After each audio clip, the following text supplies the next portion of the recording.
We have a few minutes for questions, perhaps a couple of questions. We have microphones up if you can get to them, or if that's awkward, then we just state your question and we'll repeat it up at the front.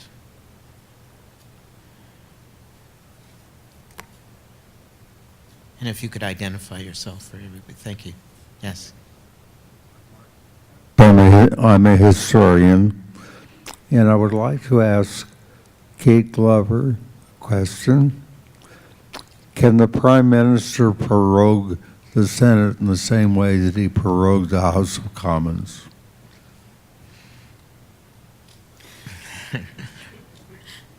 Right. You can have the first crack at that. Yeah, sure. And feel free to go as long as you'd like. But perhaps if anyone else has a thought on that afterwards, we'll invite Did you want to jump in first?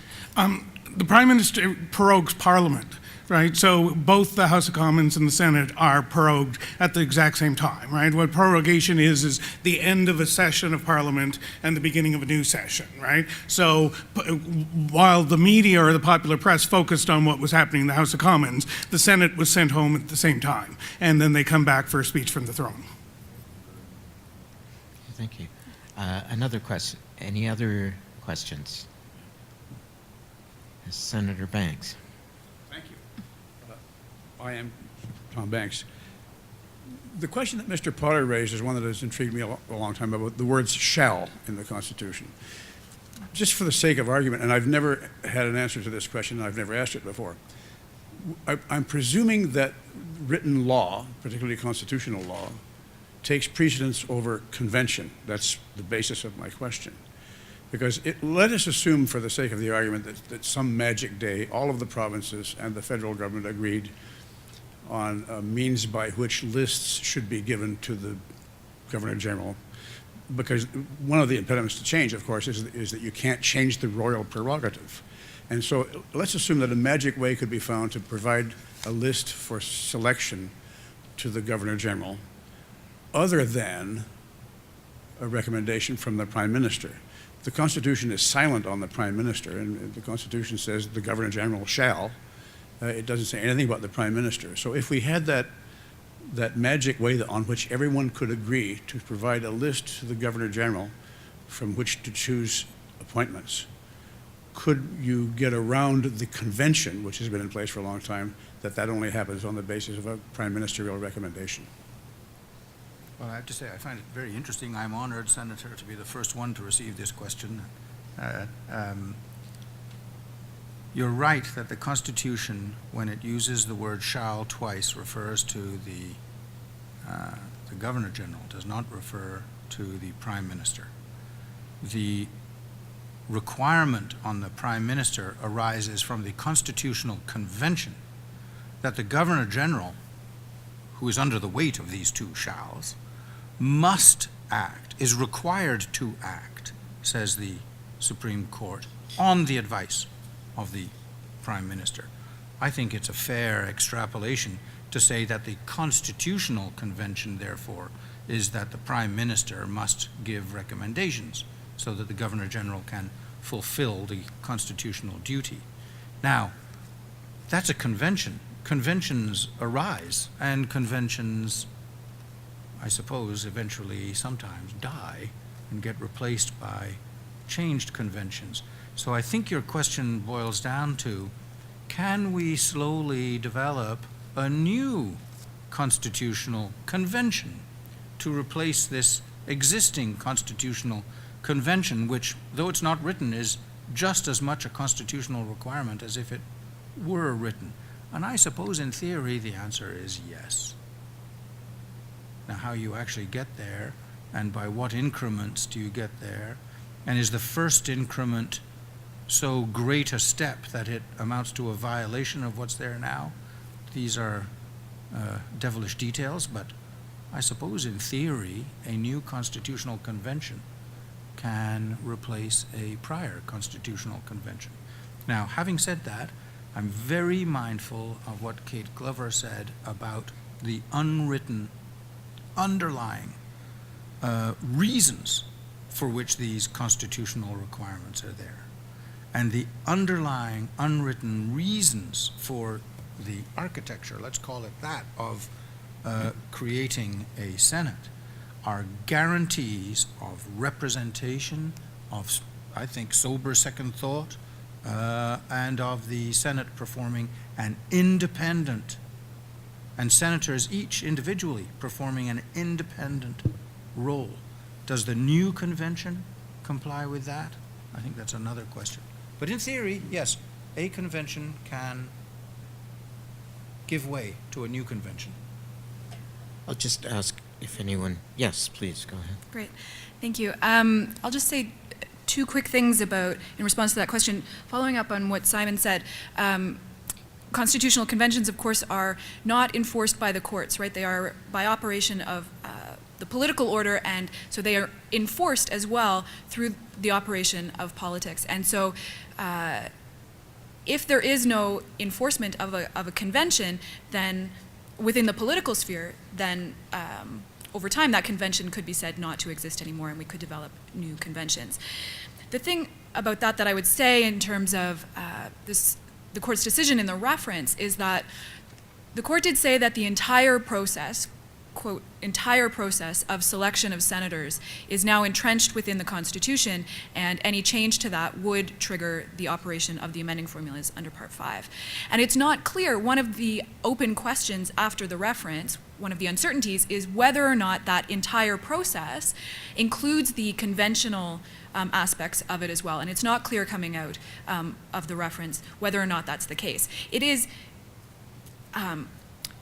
if it is the case that the court was trying to entrench the conventions within that entire process, this is a big deal, right? Because conventions are, as I said, operate within the political sphere, and we need to be concerned about entrenching constitutional conventions within Part 5, both with respect to the democratic legitimacy of the court entrenching conventions in that way, but also conventions are the way in which one of the ways in which the Constitution can evolve informally, right? And if we are then crystallizing conventions within the entrenched Constitution such that they can only be changed by virtue of the amending formulas, then it becomes very difficult to change the Constitution, and the living tree that our Constitution is, essentially becomes frozen in time, and that's a bad thing. And if, just before going to a question, I'll just add briefly to that one of the interesting features to me about the court's judgment is the emphasis on the, if you will, the illegitimacy of the Senate as an institutional feature that is central to its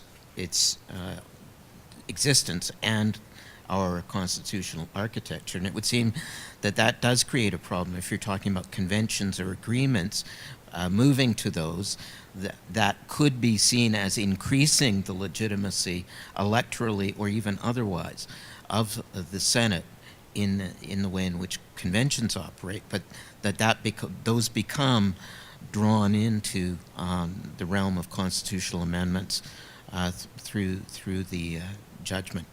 Quite possibly. Yes, another question. It's more not so much a question as an observations, because I came here hoping to learn. I'm the Don Quixote in this room, I think. I got involved in Senate reform back in 1982, door knocking with Burt Brown. And I got involved with that because I got totally pissed off with the National Energy Program, and I thought an elected Senate might have stopped it, because I do real estate appraisals for a living, and I was out knocking on doors and telling people I've come to appraise your house because the bank's taking it back. And it just made me mad. That's got my motivation into this whole process. So I want to act like the ninth man, because everything I hear so far is why it can't be done, how tough it is to get done. Tim Uppel is a fellow I know. When he was a minister, I asked him about it, and he said it can't be done. Everyone I've talked to in here says it can't be done. Someone has to have the political will to start with and says it must be done. It's like if my car is broken and I'm making some funny noises and I know it needs to get fixed, I got to go to a mechanic and say, fix my car. You guys are the mechanics of Senate reform. But somebody's got to be able to sit down and say it needs to be done. There needs to be political will. I guess the question I have, because I keep saying, if I can get a constitutional amendment on Senate reform out of the Alberta legislature, I mean, they've had 30 years to do it because nobody has the will to do it, can we amend the Senate? But I think we need a common vision, which I think is what's lacking. You know, what does the Senate need to be? And the original founders, I think the 3 conventions I'm hearing about are a good starting point. But I honestly think there needs to be a balance here. But the first thing that needs to be done is the West representation needs to be doubled, because I don't think anybody in Charlottetown had any idea how big Canada was, because they didn't have any planes to fly over it. That's it. First of all, let me agree with you that the National Energy Program was a rather bad thing. That's clear. And the one good part about it is it brought you into the field with the ideas that some things simply had to be done. Second of all, I don't think anybody here is saying, sorry, it can't be done. I think we should make that very, very clear. Depending on what the it is, Yes. the it can be accomplished in one or several different ways. So we're trying to find out what has to be done for it once it's chosen to be accomplished. Nobody here is saying anything cannot be done. I think we're right up against our time. Okay, This conversation could continue during the break. Okay, my last point is I ran as an independent candidate in the last provincial election for Senate reform. So, Well, good.